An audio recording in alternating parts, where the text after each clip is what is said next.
And now, Brandon Six Boy Schaub. Yeah, Monday morning, January 20th. It was a chaotic morning driving in the studio. Multiple accidents. Fog on 1 trillion.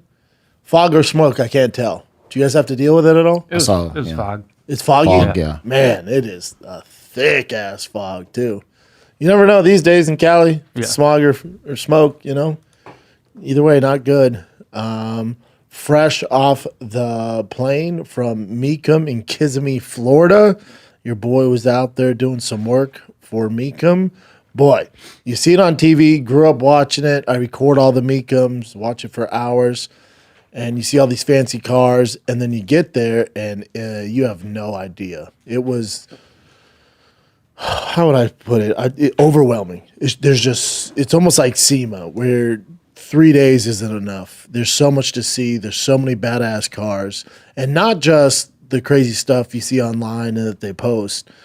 I like that stuff. I like it all, by the way. I like the Porsches. I like the Ferraris. I like the crazy Porsche 917 that went for $25 million, and the guy turned the deal down by the guy. Jerry Seinfeld. The build-up, it's Steve McQueen's 917, so it was in the movie Le Mans. Historical Porsche, one of the best Porsches ever, and there's all this build-up around it, and it's just the belle of the ball, and we're in the room. It's so intense, and they start off at $10 million. It gets up to $20 million. This dude offered $22 million in the arena, and you're like, what's that guy do? Imagine that, dude. What's that guy do? And then, can I get $23 million, $23 million, $20 million, $23 million, $24 million? Can I get $24 million, $24 million? Can I get $25 million? $25 million. I'm like, oh my, I'm stressed. I have no skin in the game. And then he's like, $25 million going once, $25 million going twice. Can I get $26 million? Can I get $26 million? I'm like, 25, you're good, dude. And then 5 minutes goes by. Steve McQueen's grandson gets on the mic just to give a little extra push. Can I get $26 million? Can I get $26 million? Another 5 minutes go by. Can I get $26 million? And then he's like, don't kill me. But the bid goes on. The whole crowd's like, oh. I'm like, what does Jerry want, dude? Rumor is he wants 40 for that bad boy. What? Is that it? That's it. That's the 917. Steve McQueen's finest. Wild, dude. Who has that money? And then I'm right by the auction table. I get to slam the pink sold. I got to do all that.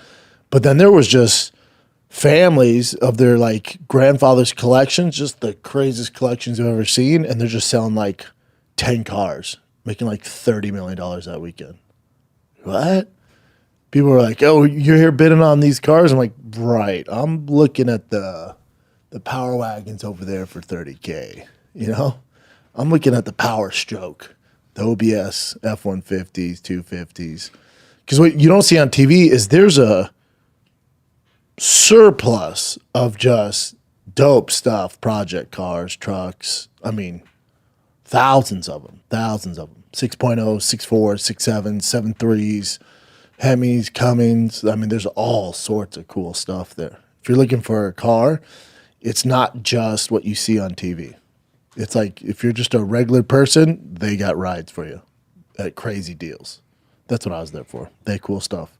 I had such a good time. Jay came out. It was fun. We had such a good time. $25 million, though. God dang. It was wild. Straight up wild. I had to watch the fights. Didn't have to, but we were going to watch it with the guy from Orange County Choppers, the old man.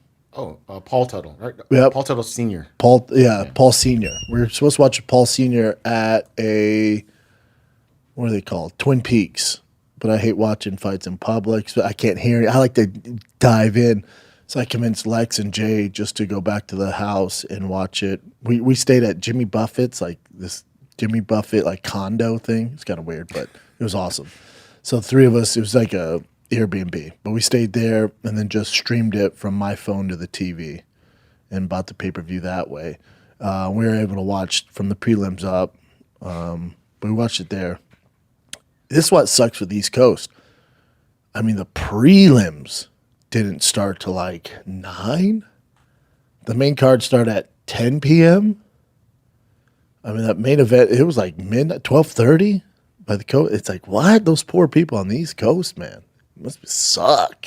Yeah, when I was on the East Coast, I mean, I would basically just fall asleep and wake up and watch them the next morning. Yeah, I fell asleep by the co-main event, had to wake up, and then I watched it on the plane. And I watched it again this morning. But I was like trying to stay awake. After Yuri Jamal, which was such a fantastic fight, I'm like, oh my God, how do these people do it, man? Great card, though. Great card. Obviously, you got the last-minute replacement with Renato filling in for our boy Arman Tsarukyan. Here's what's dope. I have a buddy who is always at the gym, Armenian fella. Home game for Tsarukyan. Clearly, there's a huge Armenian fan base out here. They're banking on Tsarukyan. This dude gets the VIP. He gets the weigh-in, the press con. I mean, buys every single VIP ticket you can get. He gets floor seats. They switch the opponent, right? On what, Friday? They switch the opponent. And I thought of him. I didn't talk to him. We don't know each other via text. Just at the gym, we always talk about fighting. But I saw him this morning, and he's like, you know what's dope, dude? Is I didn't have to do anything. UFC sent me my money back. I'm like, what? He's like, because the main event switched, they just sent me the money back. I'm like, damn. He's like, and then I was able to buy floor seats for half the price. Now, I think Dana said, he goes, when we switched to Renato, we sold whatever, this many more tickets on Friday. That's not a case of Renato being bigger than Tsarukyan. That's not I mean, the Armenian fan base here is wild. I think that's a case of people just buying tickets late on Friday because we're dealing with fires, and they didn't know if it was just a last-minute thing. I don't listen, Renato's great. I love him as much as the next guy. He ain't pulling crowds like that. And he was already on the card. So it's not like people are like, oh, Renato's fighting? I have to buy a ticket on Friday. No, he was already, they were already going to see him. It was a case of people dealing with horrible fires, didn't know that, like, I'm not going to buy tickets yet. And then Friday, like, we're actually okay. Or maybe they're out of the zone, or their house is safe now, or the winds died down unexpectedly. And they're like, all right, let's go to the fights. That's what that is. So don't think Tsarukyan's not a draw. It has nothing to do with that. Belle of the ball is that arena. That Inuit, that looked dope. You're telling me that's not better than the Sphere in every capacity? That thing was fucking filthy. That place looked dope. That place looked fantastic. So let's talk about the card. Where do we start? We can start with Payton Talbott. So Payton Talbott, let's see, if I had to give this card a theme, it would be going into deep waters. So there's levels to this game. You have your tip of the spear, one of one, generational fighters who can live between the 3 and championship caliber spot. You have those guys and everyone else, the contenders, and it even drops down from there. And for a lot of these guys, they were going into deep waters they've never been, and they learned the hard way they can't paddle in those waters. They're not going to survive. So for one of those guys, and again, it's all good. For one of those guys, it's Payton Talbott. It's Payton Talbott. A lot of hype on him. He's just starting to get on people's radars. But if you're a hardcore, you know this is the guy who started this fight. The UFC knows it. There's reason he was the main event on the prelims. It was just too much too soon. Too much too soon. Oh, the kid can't grapple. Kid can't grapple, can't wrestle. They pushed him too fast.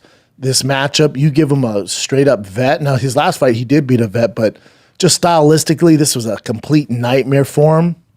And here's the thing, Payton's young. He still has a long ways to go. We're all expecting the Conor path, the John Jones path, where they should get skyrocketed to the front. And the UFC's kind of done better at not throwing these guys to the fucking wolves. But for Payton, he's 26. His first loss, somebody's has got to go. His went.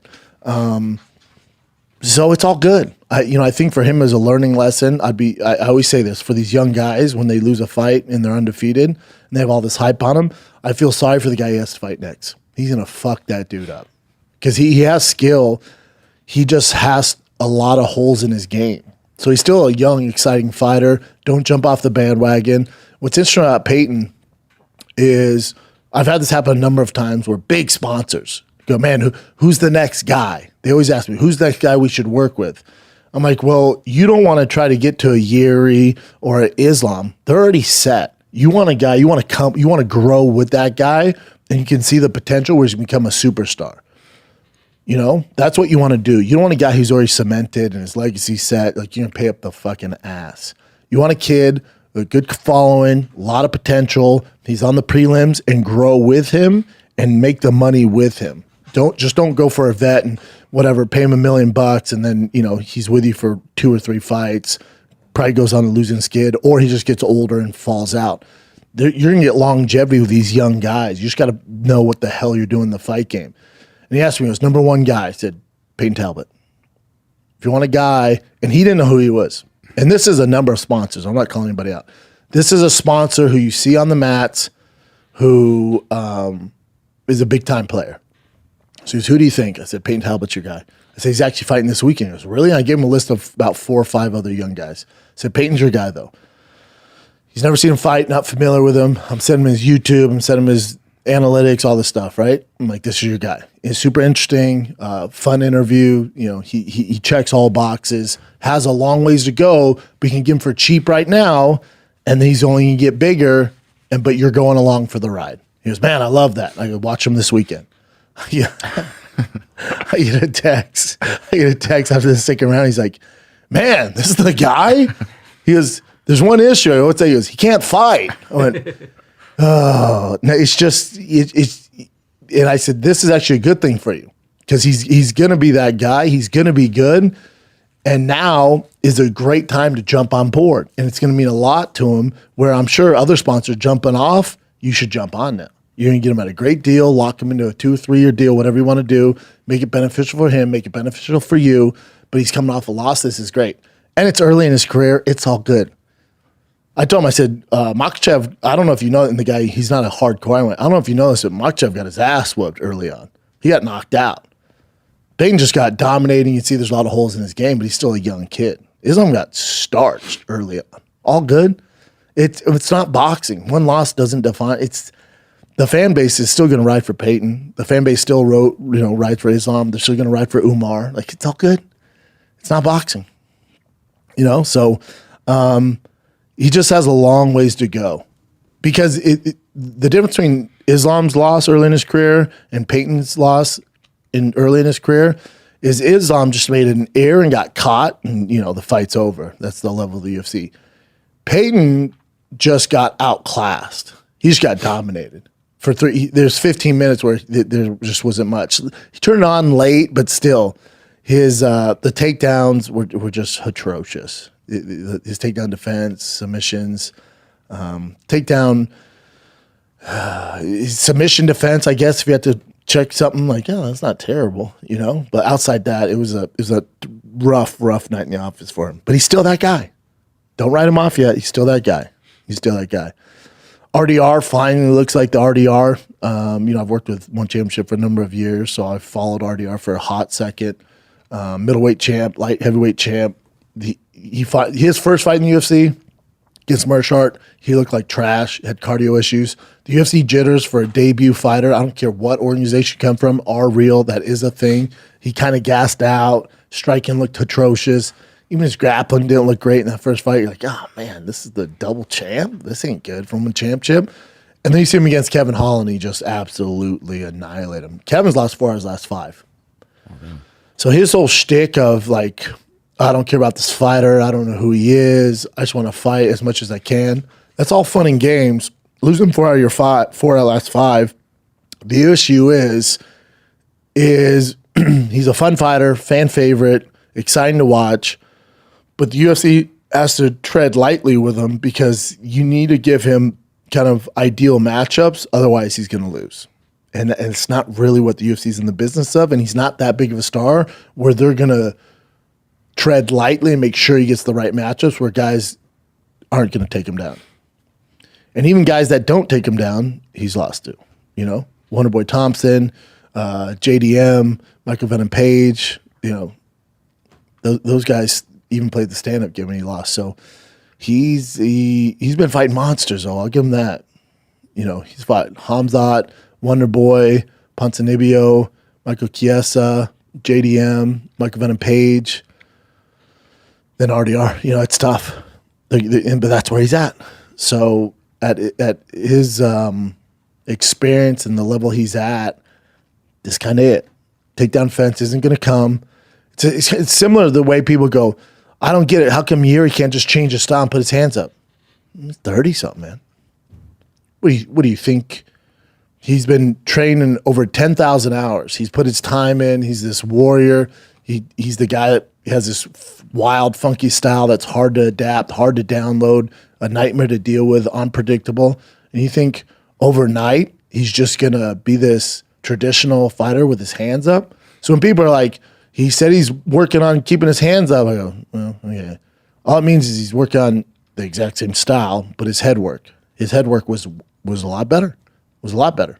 That was a coin flip. That fight was a coin toss. Let's take a little break, kids, because this episode of the Schaub Show is brought to you by my friends at DraftKings, an official sports betting partner of the NFL. The playoffs are here. Who you got? You got Philly, you got Washington, you got the Bills, you got the Chiefs. Go Bills. Scoring touchdowns is key to winning in the playoffs, and you can score big by betting on them at DraftKings, the #1 place to bet touchdowns. Ready to place your first bet? Try betting on something simple like a player to score 6. Go to the DraftKings Sportsbook app and make your pick.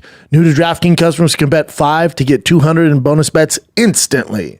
Download the DraftKings Sportsbook app right now. Use the code SCHAUBSHOW. That's code SCHAUBSHOW for new customers to get $200 in bonus bets instantly when you bet just $5. Only on DraftKings Sportsbook. The crown is yours. Gambling problem? Call 1-800-GAMBLER. In New York, call 877-8-HOPE-NY or text HOPE-NY 467-369. In Connecticut, help is available for problem gambling. Call 888-789-7777 or visit ccpg.org. Please play responsibly. On behalf of Boot Hill Casino and Resort in Kansas, 21 and over, age and eligibility varies by jurisdiction. Void in Ontario. Bonus bets expire 168 hours after issuance. For additional terms and responsible gaming resources, see dkng.co/audio.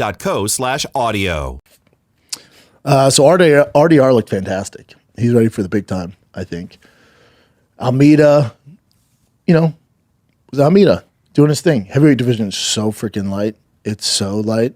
He's 1 win away from fighting a Cyril Gane-ish, coming off that loss to Curtis Blades. He won his last one. Now he's won this one. You're there. His issue is he's so one-dimensional.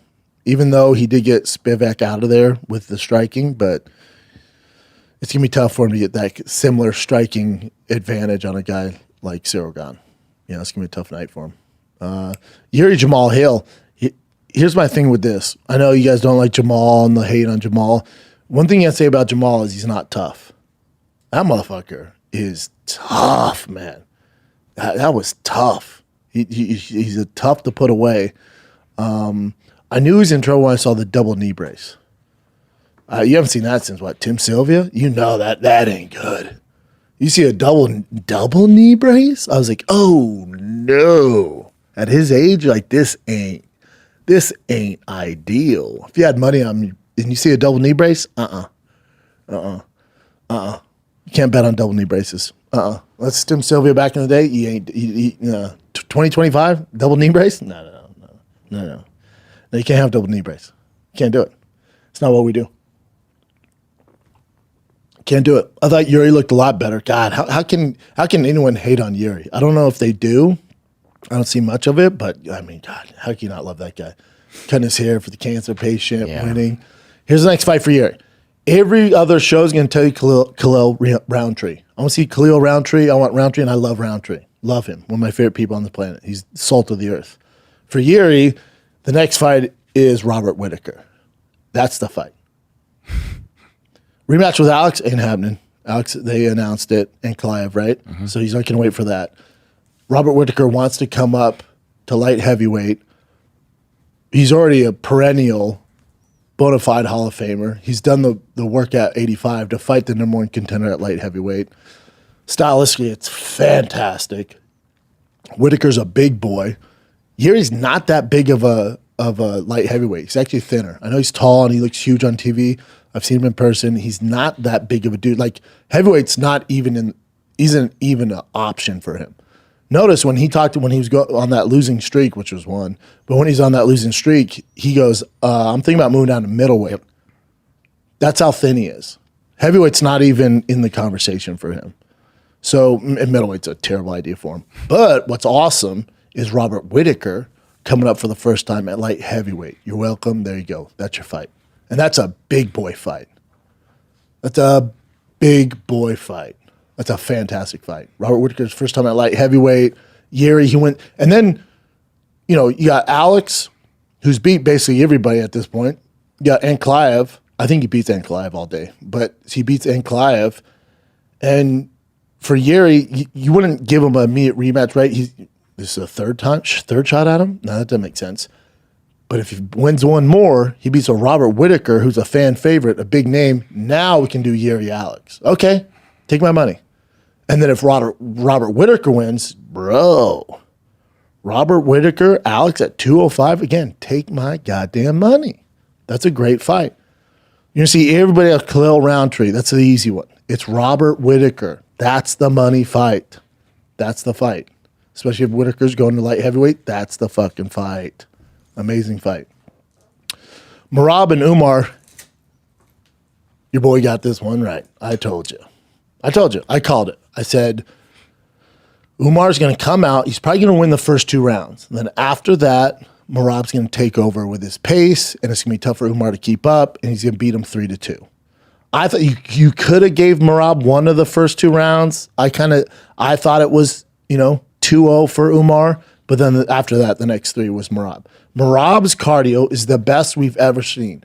Merab's cardio, outside Lance Armstrong, who was on all the sauce, is the best cardio you've ever seen in professional sports. I'll put him against anybody in any other professional sport. You won't see a better weapon than Merab's cardio. He shot 30 takedowns. Shoot 30 takedowns against your cat. Shoot 30 takedowns against your dog. Let me know how your fucking cardio is. Now do it at a world-class level where the guy's defending it and you're not getting it. He gets stronger as the rounds go on. Now, here's the thing about Umar. I tried educating Brian's dumbass on this because he hangs off Dennis Steggy nuts. Y'all got tricked. Y'all fell for the hype. I'm not saying Umar's not special. Umar will be your champ one day, just not right now. Umar beat Corey Sandhagen, and you guys went, he's ready. I'm going to ride, go to Umar's record, Chin. Go to strength of schedule. I'm always going to ride with the guy, always going to go to Merab's strength schedule. I'm always going to ride with the guy who has strength of schedule, who has wins. I'm always going to go with that guy over the young kid who you're being told is the next guy. Is he related to Khabib? Yes. Is he from the same camp? Yes. Does he train with Islam? Yes. Does he have great striking? Is he good at wrestling? All that? Yes. But he's never been in deep waters, ever. No one's going to bring you to deep waters, the deepest waters, more so than Merab. He dragged Umar's ass into deep waters, that 3rd, 4th, and especially the 5th round, and Umar found out, I don't have the swimming technique yet. I'm not ready for this yet. And he lost. The hate on Merab, the freaking disrespect, the odds makers as a dog. You put Merab as a fucking dog? How dare you? Go to Merab's strength schedule for me, Chin. Let me read off to you some of the guys that he has beat. We can start with John Dodson. Beat him, decision. Cody Stamen, tough, durable kid. Beat him, decision. Marlon Moraes, beat him, performance of the night. Jose Aldo, ever heard of him? He beat him. Yep, decision. He's going to deep waters with you guys. Decision.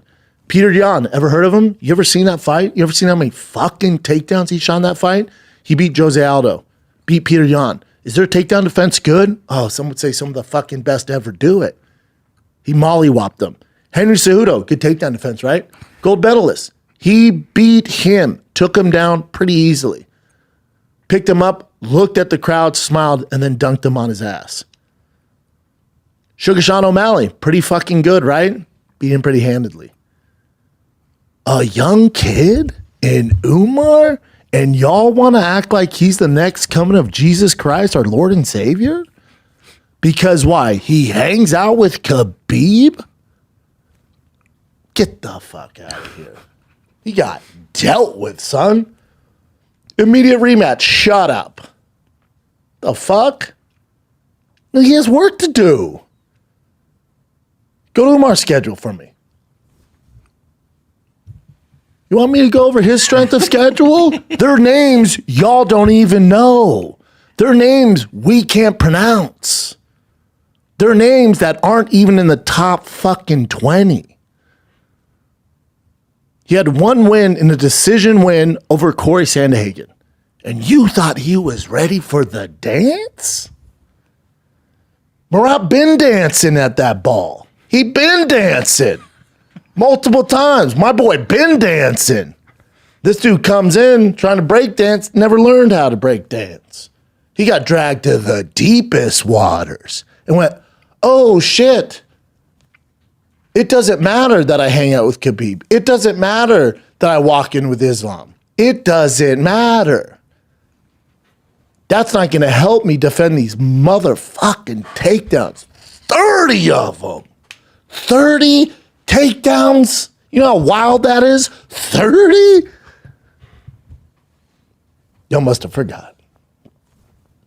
Oh, but beat Corey Sandhagen. I know. Corey's very good. Very fucking good. Very good. He's great. That's his only win.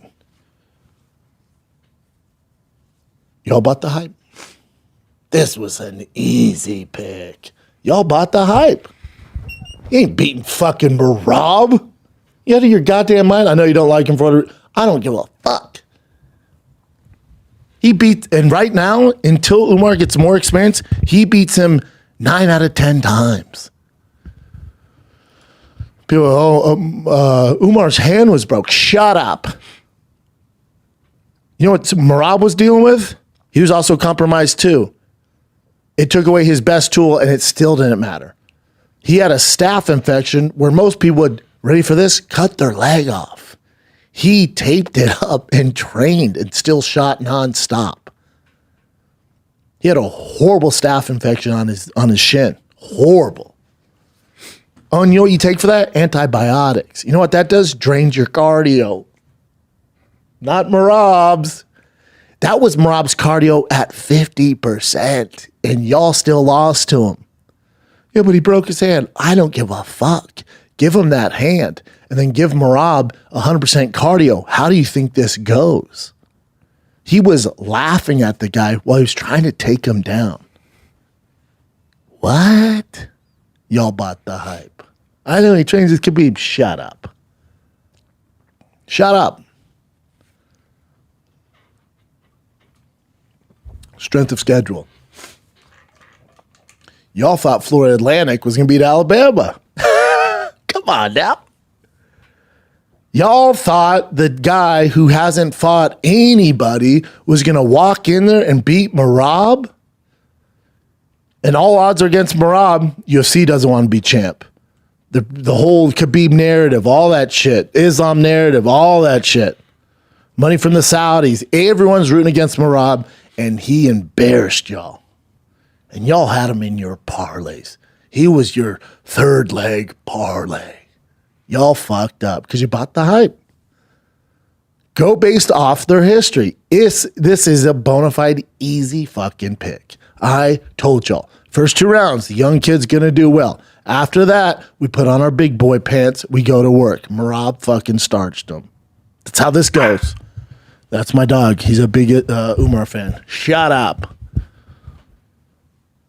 Y'all must have forgot. Immediate rematch. Good. Stop with that bullshit. He has to go back to the drawing board. Jump in line. There's some other badasses you got to get through to get to my boy Merab. Probably has to win 2 more to get to Merab. You know, he posted what he said when he posted something after the fight. No. The broken hand, he goes, I think I won that fight. Oh, even though most people are going to disagree. Oh, sure. Yeah. Yeah. What else you going to do? Yeah. Yeah. Sure. Sure he did. Well, back to the line, feller. Cool story. Back in line. This is the club. Get in the back of the line. Merab security for you to get to the title shot. Back of the line. And to get there, you're going to have to walk through some fucking fire like the rest of us. You know the fire a guy like Merab walked through, a guy like Leon Edwards walked through, a guy's like fucking Bilal Muhammad walked through in order to get a fucking title shot? They're battle tested. And y'all taking the new kid, and when the bullets start flying, he shits his pants. And he had one arm. Fighting a guy who's compromised with his biggest tool. And he still dominated him. Later in the rounds. Again, must I remind you, 30 takedown attempts. That's wild. Again, Umar's going to be your champ. He's going to be able to get into that dance hall. He'll be there. Just not right now. He's not ready for the deep waters. He's not there. He's going to learn a ton from this, same as Payton Talbott. Payton Talbott has a whole nother issue of things he has to work on in order to get to even close to the top 10. It is a long ways to go. That's how this should go. It's all good. For Umar, a few tweaks here, a few work on this, you're with the right camp, he's right there. He's a year away. Payton's 3 to 4 or 5 years away, 3 to 5. That's the difference. Me at rematch, I ain't trying to see that bullshit again. Guarantee you the UFC does Sugar Shot next. Guarantee you. Makes all the sense. The money, the star power. It's going to be that. That's the way it goes. It's just the way it goes. Let's take a little break here because, listen, it's mid-January. You're like, man, I'm trying to lose weight. I don't know what to do. How about you try fasting? I've been doing it for a hot second. So if starting the year with fast feels a little daunting, you're not alone. I know you're like, what? I don't eat. Just hear me out here. You eat in windows. There's an entire community of individuals wanting to make a meaningful difference in their health, just like you. You have a whole support system here. This is what makes group fasting so powerful and why I like to join on Prolon's January Fasting Challenge. Coach-led program to set you up for fasting success. You can try on your own. It's a lonely, dark, hungry world. But if you're with Prolon's community, you got coaches to help you all along the way. So I'm telling you, you can get Shredville super fast, making it way easy. Prolon's fasting mimicking diet is revolutionary, plant-based nutrition program that nourishes the body while making cells believe they're fasting. All right? Research and developed for decades at USC's Longevity Institute and backed by leading USL medical centers. Prolon helps you promote healthy blood sugar, enhance skin appearance, fat loss, improve energy focus. There's no reason not to do it. It all starts with their 5-day program, snacks, soups, beverages designed to keep your body in a fasting state. No guesswork or plan required, which is a relief after a busy holiday. You got a lot going on. Kids are back in school. Let Prolong help you. All right? With the new year here and ready to reset after the holiday, you went all crazy, right? You got those love handles. Well, let's jumpstart your health in 2025. So start with Prolon 5-day program. It's fasting, but with food. I know it sounds crazy, but I'm telling you, trust me, try it. You can nourish your body while experiencing benefits like fat loss, enhanced skin appearance, and improved energy. All right? So if you're ready to make 2025 your healthiest year yet and get Shredville, order your Prolon 5-day kit at prolonlife.com/Schaub and join in on their fasting challenge today. New groups start every Sunday in January. Get a support system to make it way easier to get through this fasting stuff. Plus, Prolon is offering the Schaub Show listeners 15% off their 5-day nutrition program for your post-holiday glow-up when you go to Prolon Life. That's PROLON life.com/Schaub. ProlonLife.com/Schaub. For Islam Renato, yeah, walk in the park for Islam. Walk in the park. I think it was like a minus 2,500 by the time the fight rolled around. Wow. Huge favorite. Huge. That's how this goes. That's what great guys do. There's no doubt Islam's your pound-for-pound greatest fighter walking the planet right now. He's the guy. He's the guy. He's the guy. This is how this should go. As far as GOAT, no, he's not there yet. I think his resume is better than Khabib's, but Khabib's undefeated. I know, look at strength of schedule. I keep going over this. His strength of schedule, he was Notre Dame before they started playing real teams. He's Notre Dame. Everyone thinks they're the best, blah, blah, blah, and they don't fight anybody. Look at Khabib's strength of schedule. It ain't shit. Undefeated. You know how fast Islam would finish those guys? Islam's a better fighter than Khabib. He's better. Better striking, more dominant, better finisher. Khabib falls into the line of like, people hate when I do this. Whenever you talk, and I'm not talking bad about Mike Tyson. This is just facts. Khabib's in this aura right now. He's like, oh, he's so dominant and no one's ever going to surpass him. He's the greatest to ever do it. He's undefeated, this and that. Mike Tyson, man, he was so scary, man. I remember my dad used to buy the pay-per-views. I know, it's all sentimental. But that doesn't matter. None of that shit matters. I always say this. Who's the best guy Khabib fought in his prime? They're both in their primes. Who's the best grappler that he fought? He didn't fight no grapplers.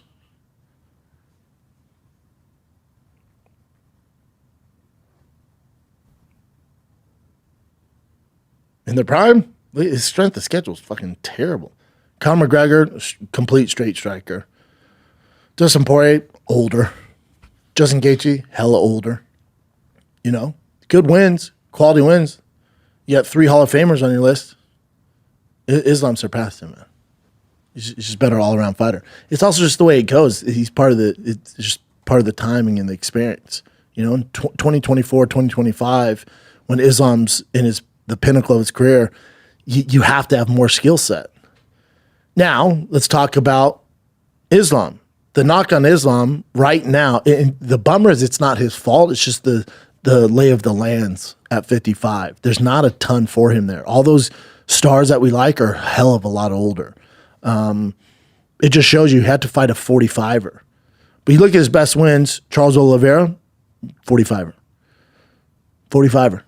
He started at 45. Not a true 55er. I know he's doing work now, but he beat him. That's a great win, but 45er. Alexander Volkanovski, 45er. Took the fight on a week, 2-week notice and gave him all he can handle. That's a 45er. Islam's talking about going up to 70. Islam's a massive 55er. So the knock on Islam would be Charles Oliveira, probably his best win, 45er. Start off 45. Not a true 55er. Volkanovski, fought him twice. One was short notice, and he gave him all he could handle. That's not great. And then he absolutely starched him in the rematch. But again, 45er came back too soon. Dustin Poirier, he was a lot older. That was June 2024. A lot older. And then Renato, not his fault. Not his fault. It would have been way better for his career to fight Tsarukyan. In his prime, fought before. Tsarukyan's your legit number 1 contender. You know, and he gets hurt. We'll get to that. Islam has more title defenses, right? Passing Khabib. So you would give him that. If he fights Islam, beats Islam, that would definitely put him ahead, especially if he jumps to 170 and fights a Schaub or Bilal. There's no doubt about it. He's above Khabib. The issue is it's not Islam's fault. It's just the time period he's fighting in, the contenders. There's a lot of 45 bullshit there, which isn't going to help make a case for your 55 history. So it's tough for him. And then he's ready to go against Tsarukyan, and, you know, he hurts his back, quote unquote. And then they put in Renato. You're like, all right, well, this ain't great. But he did his job. Because remember, this is what greats do. This is what pound for pounds do. You fight whoever. Remember, if you're going to compare him to John Jones, remember John Jones fought OSP on short notice? He's like, yeah, I'll fight him. And he just played it safe, beat him, but it was some bullshit. And remember, they wanted to put Chael Sonnen in. He turned that down. So that's why you give more credit to Islam. He's like, I don't care. And then when you're a minus 2,000, minus 1,000 and above, this is exactly what you're supposed to do to stake your case as the pound for pound number 1. John has, beats Erdogan, and they fight Stipe. 2.5 rounds with Stipe. Didn't dominate him. He's just older. Islam's in his prime. This is how it should go. You should show the difference between a Renato who's never really beat the tip of the spear guys. He's always like this looking in. He's always like, oh man, I want to be in there. And then he never does what it takes to beat those guys. His best win is Benoit Saint Denis, and still he's not proven. He's not a proven contender, Before that, he beat Jalen Turner. Not a world-class guy as far as the top 5. Drew Dober, not a top 5. Brad Riddell, not a top 5. RDA, he lost to him. He beat Alexander Hernandez, not top 5. Jai Herbert, not top 5. They give him top 5 for Zeev. He gets starched, KO, first round. Korean Zombie, starched in 58 seconds. That. Yeah, 58 seconds, starched. Jose Aldo, lost early in the second round. He beat Cub, beat Cater. Ortega, top 5 guy, lost to him. He's having success in that fight too. But he's always like that. He's always on the cusp. Top 5, he loses always to the top 5. He's just not there, and he's fucking good. And I'm like, well, I'm by far the best. Check this out. And this is what you want to see from a pound for pound guy. Dominate, finish him, first round. That's what. It just doesn't do much for him. The Tsarukyan fight would have done a lot for his legacy. The Renato fight does nothing. Again, it's not his fault. That's what sucks. But already better than Khabib. Already. Next for Islam, and see, it should be Tsarukyan, and Dana said in the post-fight, or maybe it was the pre-fight conference, he's like, Tsarukyan's not guaranteed the next title shot. He has some work to do. Yeah. And there's like animosity there. So when I hear that, especially when a guy pulls out the day before the fight, again, y'all gonna believe the hype. It was his back. Have you seen all the shit he was doing with his back? With Nina drama, his workout, his back was fine. It's a weight cut issue. And UFC hates nothing more than a weight cut issue. It's their number one thing. Be a professional, make fucking weight. And he put on all that size. I think maybe his back was a bit of an issue because of the weight cut. That's what the issue is. It's the weight cut issue. And then also, if you've had this back issue and it was that bad, you're going to notify the UFC before this, so they're not fucked the day before the fight when you're selling 1 million tickets to Armenians and you pull out. So you pull out the day before the fight. They have to pull a guy, Dariush, off the card who's basically from here. So think how many tickets he sold. You have to give him his win and show bonus. You got to pull him off the card, put Renato on the main event. It's a disaster for the UFC. They have to change all their marketing, all this shit. Tsarukyan fucked up. I still think he should. So White says that Arman Tsarukyan needs to go back to the drawing board after withdrawing from the fight, and we'll see what the year holds for him. Eesh. But Arman agrees. Like, yeah. I mean, I'm sure he gets it. He's all right. Yeah. Yep. And he'll earn his place. By the time he gets there, he'll have to fight one more guy probably, and then get back there. I think they should give it to him. But when I see that kind of animosity, I'm like, it's a weight issue. Sure, it happened in the back, but it was a weight issue. That's what's going on there.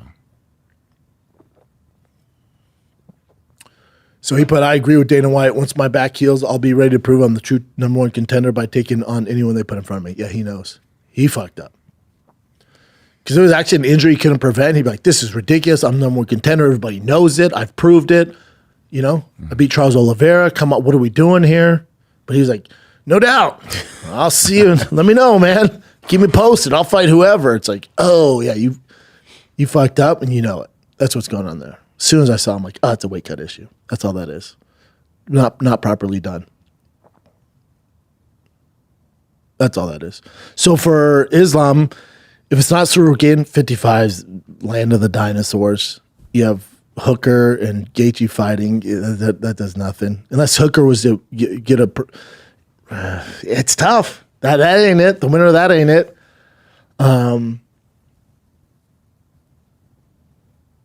I know Topuria is talking about calling out Islam coming. It doesn't do much for Islam either. If he beat Ilya Topuria, it's like, you beat, all right, dude. Yeah. You beat another small guy. No one gives a fuck. That doesn't add to your resume. Even though he's a savage, but the size difference, people are like, oh, fuck this. So that's not going to do it. So I don't see him fight Topuria, even though that take my money. I'll watch it. I'll watch it all day. But as for Islam, you got to go up. Mm-hmm. You have to go up. It's the only thing you can do. The issue is Bilal and Shavkat, right? Yeah. And they're fighting. But Bilal and him are teammates.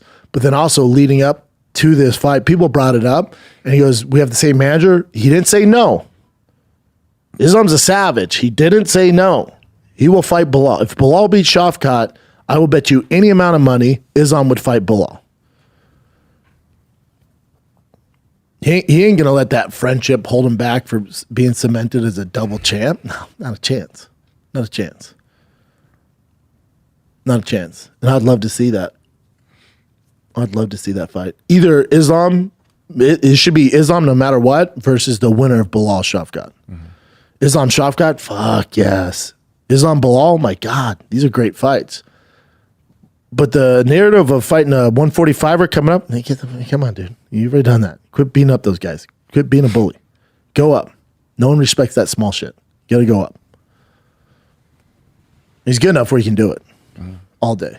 He also said he can't retire until he has at least 2 straps, so 2 belts, and then he would obviously fight Bilal, for the championship. And then he also was thinking about going to 185 to fight DDP.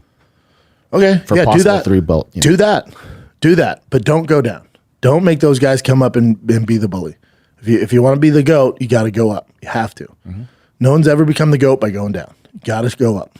Let's take a little break here, and we'll get right back to the program. The Schaub Show is brought to you by Progressive Insurance. Do you ever think about switching insurance companies to see if they could save you some cash?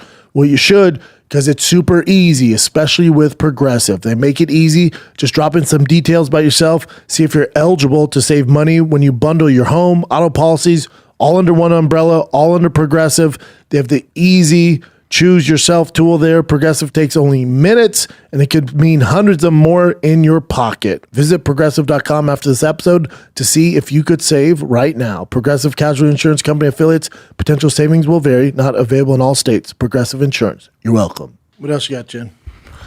Chris Weidman announced his retirement. He's the man. He's the man. They played his tribute on what? I think he announced it on the weigh-in show, but I'm not sure when they did the tribute. I think he put it on UFC socials, but yeah, he deserves it. I'd like him to do something more special, especially a former champ, Weidman, the All-American. Like, Hall of Famer. He could have walked him out. Yeah, come on now. Yeah, he's the man. I love Chris. Okay. Also, we talked about a bunch of this already. So Beneil Dariush said he got paid his show money and his win money, which I thought was rad. This is kind of funny where Jiri Prochazka on the post-fight press conference was saying, they were telling him that the commentators are saying like he still fights with his, hands down. I had in the first round, hands down. The broadcast team made a comment that you appear to be having drunk hands. Fuck them. I worked on that so much. So I think it should be. You should see that. He basically said, "Fuck them." I've been working on. Yeah, I'm with him. Like all these people, they want to criticize Jiri and like, oh, he needs to have his hands up. That's what makes him great. Now it's a liability, no doubt, and he gets hit way too much. So head movement and distance. But these people that want to change him to this traditional fighter, he was champ. He was that style, which was even more reckless just a few years ago. He was champ. Yeah. Everyone shut up. Let him do his thing. Shut up. I agree. And now he's knocking on the door again. He's doing something right. Shut up. Everyone. Let Jiri do his thing. That's what makes him special. He's not conventional. It's going to be tough to bring in a sparring partner to mimic that. It's going to be super tough. His head movement will look better.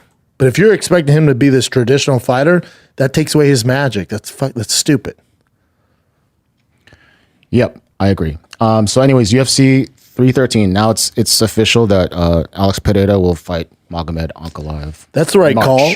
That's the right call. And we knew this was coming. But also, again, y'all going to fall for the hype. Y'all going to fall for Ankalaev's this insane grappler like a Big Islam or something. This motherfucker barely grapples. He barely shoots. Can he? Yes. Is he better at takedowns and grappling than Alex? Yes. But his striking's nowhere near as good as Alex. So again, the casuals and the media is going to fall for Ankalaev's a terrible matchup because all he does is shoot. The history shows that's not what he does. He can, but it's not his style. He shoots, I think, maybe one takedown a round. He's not some high output guy like Merab or Islam. It's just not what he does. So they're going to have Alex as an underdog, which is fucking crazy. These are the same morons that made Merab an underdog to Umar. Y'all must have forgot. You're going to fall for it. I think Alex beats him. And on that same card, this is official now, Justin Gaethje versus Dan Hooker. Fun fight, great fight. BMF, both older. They've both had their run. I love it, though. Love it. Love both those guys. Fan favorites. Can't wait. Doesn't do much for the division. You know, it's an older division. It's a great fight, but yeah. It's great. I hear you. And barn burner. Hell yeah. Take my money. BMF all day. All right, some updates from the GFL, the Global Fight League. GFL's dope. They have like all these names now. Like obviously they're not at their peak, but right now it says they confirmed Henry Burrell, Todd Duffy, Douglas Lima, Chad Mendez, Yoel Romero, Shogun. But here's the thing with GFL is GFL's a draft. So like Vanderlei Silva's on there. Vanderlei Silva ain't getting drafted. Because remember, you want to put the best team together. So you have a LA team, a New York team, a Miami team, Sao Paulo team. What's the other one? I think Abu Dhabi team. So Dubai, Dubai. So you want to put your best foot forward. So you have Cain Velasquez as a coach. You have Luke Barnett as a coach. Vanderlei Silva as a coach. Pitbull as a coach. Lito Machida as a coach. So all those old heads got mentioned, and people are like, oh my God, this can be terrible. All these old dudes, and I'm with you. But they're just part of it. They're actually coaches. But you're going to draft the best 6 fighters in order to move your team through the tournament. You know what I'm saying? Mm-hmm. Yeah, they got some big boys on there. It's going to be dope. A ton of names. It's going to be fun. Yeah. It's going to be dope. So Dana White was asked about, because Patricio Pitbull, he finally was released from the PFL. And he's a free agent. And I think also Aaron Pico's a free agent, right? Love that. So Dana was asked about, like, would he take them on to the UFC? He said with Pitbull, he's like, yeah, I'll talk to the team. We'll figure it out. But with Pico, everybody wants him here. Yeah. Yeah, with Pico. We've been saying that. Yeah. Yeah. Yeah. Pitbull, one of the best to ever do it. You've been waiting to see how he'd do against the tip of the spear UFC guys. So he's going to get straight put to the fire. For Aaron Pico, it's a long time coming. Both those guys would be great. Yeah. Aaron's one of my faves. Oh, so this is just looking at the roster now. So apparently Clay Guida is no longer part of the UFC. Apparently he was released, but it's just off the roster. So who knows if they're, I don't know, negotiations. Yeah, probably released. All good. 18-year career. Yeah, man. Mm-hmm. All right, let me ask you this. Who do you think is favored in the Leon Edwards versus JDM fight? JDM. I didn't realize that, but yeah, he is. Yeah. It's a tough fight for Leon. Yeah, so JDM plus 110 though. It's basically even money in MMA, but still, that's a great fight, man. Yeah, great fight. They're just trying to get movement on it too. A bunch of money's gonna come in on Leon. I would probably bet on it right now too. Yeah. All right. Yeah, so Leon can definitely win that fight. Yeah. Okay, so I don't know how excited you are about this, but Daniel Cormier and your boy Chael Sonnen are going to be coaches for Ultimate Fighter 33. That's later this year. But they're doing what they can to bring some life back in that thing. DC, they've both been coaches before. When they did on the broadcast, it was a little awkward, right? And Rogan didn't say anything. He was just like, Rogan was like, okay. He's like, I'm going to beat your butt. And Chael's like, well, you're like, oh, this is... They're trying, man. I don't get why they keep doing the Ultimate Fighter, but they're doing it. All right, a quick boxing one here. That Turkey Al-Sheikh, whatever, is saying that it's going to be Garcia versus Haney 2 in October. And then also Boots Ennis versus Teofimo. That's great. It's a weird picture. It is a very weird picture. Strange picture. So there's that. What is this here? Oh, did you realize that Arman Tsarukyan used to play hockey for 10 plus years? He wanted to be in the NHL, but he just wasn't able to make it. Really? Yeah. Damn, I didn't know he was a crossover athlete. 10 plus, yeah. That makes him even cooler. Exactly. And he was like very honest. He was like, they didn't want to pick me, so I moved over to MMA. Yeah, that, I mean, makes sense. That's why I went so far in MMA so fast. He's an athlete. Yeah. He's definitely a badass. So Paddy Pimblett, we don't know when this actual event occurred, but he did a smoker in a gym against another fighter from Octagon, the Octagon, right? Yeah, that Octagon. Yeah. So He kept talking smack. just online, saying how Paddy's shit and all that. Yep. And then finally went to the gym. I watched it. Yeah. And Paddy held on to a choke. Took him right down, got his back, and then held on to the choke. Wouldn't stop. Paddy's a bad He was motherfucker. tapping, nothing Hanging happened. on, yeah. And people were giving Paddy crap about it. But this guy actually tweeted this. To everyone chatting shit about Paddy not letting the choke go, chill out. It's a fucking choke. I didn't even go unconscious, and it was a straight in a scrap. I wasn't even fully expecting that if he caught a choke, he was going to try and put me out. Don't chat shit you don't know. So he's defending Paddy for That's cool. not letting him out. Good for them. Hopefully the beef is squashed. Now they become training partners or whatever. Kid looked pretty good on the feet. I was like, all right, Paddy has his hands full. And even though Paddy choked him for that long, he snapped up. I know. I thought he was going to be out. On the feet, you're like, all right, well, here we go. And once I went to the ground, Paddy, he's special on the ground. I'll just show the last. That's a long time.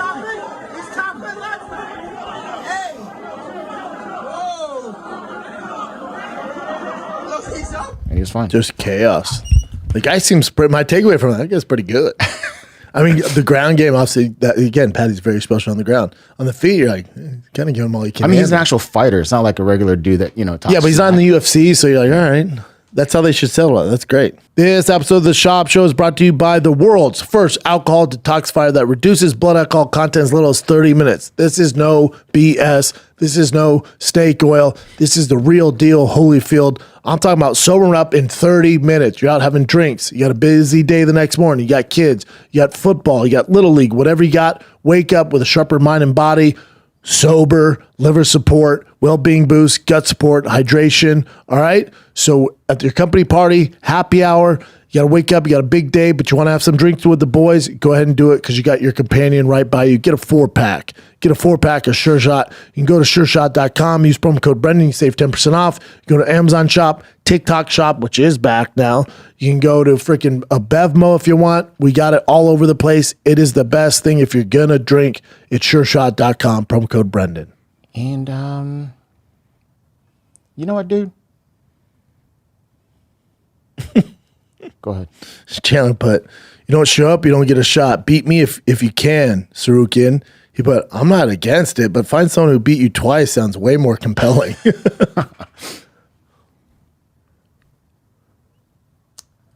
Yeah, we kind of talked about all It's this. a tough fight for Chandler. Oh, what do you think about RDR already calling out Hamzat and Robert Whittaker? Yeah, that's where he's at. Okay. Whittaker's, I told you, he's going to light heavyweight and needs to fight our boy Jiri. But yeah, I mean, Hamzat's going to get the next shot, so that's not happening. But former one championship middleweight champion, light heavyweight champion. Yeah, that's where he's at. And he just starched Kevin Holland. Even though Kevin Holland's only won 4 out of 5, Mm-hmm. Like to see him get like 2 more quality wins, but state of the division, I guess. All right, so no actual MMA stuff this weekend, but there's a BKFC with Eddie Alvarez versus Jeremy Stevens. That's a fun one. You also got Ben Rothwell fighting Beck Rollins, who I love. Mm-hmm. God, look at those mugshots.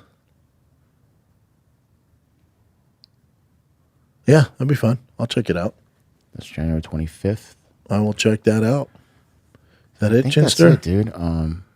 I mean, I don't know if you care about this one, but Nia, the Monster, he's fighting on January 24th. It's worth watching. He's a badass. Oh, he's one of the most exciting guys in the sport. He's going to starch this poor dude. And that's about it. All right, kids. That's it. Thanks for watching. Like, subscribe, do your thing. Yeah, we got new anti-electric vehicle club merch on the site right now. Everyone keeps asking me. It's drivefastallgas.com. The anti-electric vehicle club merch is on the site there. So it's not a separate thing. It's part of Drive Fast All Gas. So the shirt I'm wearing now, we got a variety, hoodies, long sleeve shirts. It's all on there. Go to drivefastallgas.com. Get you some. All right. And we're doing the giveaway Mustang this Wednesday. Seems now safe with the fire. So stay tuned. The gentleman who won the vehicle will get it this Wednesday. All right, kids. Love you. Like, subscribe, do all the fancy stuff. I'm out.